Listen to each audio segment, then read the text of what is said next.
Hi there. Now let's go on to the final act of the play, Act 3.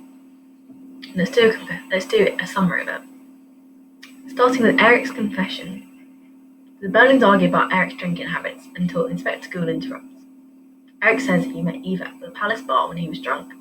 After they met, he insisted on going back to her lodgings where she lives, and effectively forced himself on her. They slept together many times before Eva revealed she was pregnant. Eva said she did not want to marry Eric, but accepted some money from him. Eric stole £50 from Mr. Burning's office for Eva, and Mr. Burning was furious.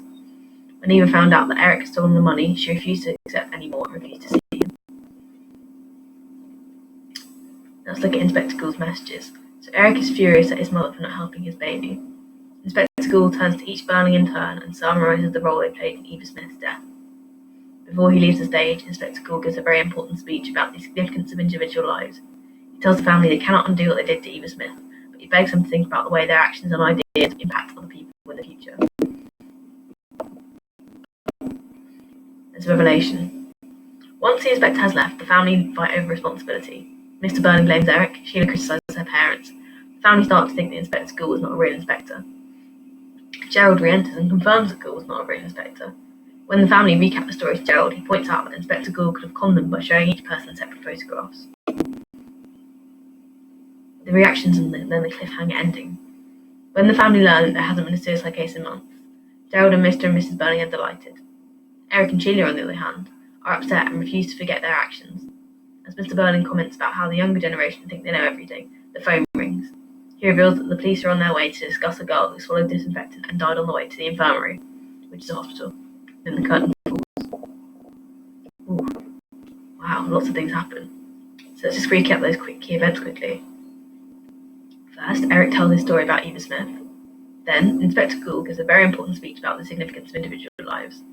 Then, the household learn that Inspector Gould is not in fact a real inspector, and there has not been a suicide case in months. The house receives a phone call. The police run their way around to discuss a girl who swallowed disinfectant and then died on the way to the hospital. So, let's just quickly recap the different characters' reactions to learning that there hasn't been a real suicide case.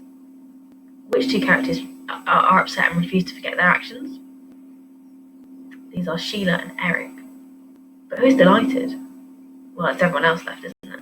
Gerald, Mr. Burning, and Mrs. Burning.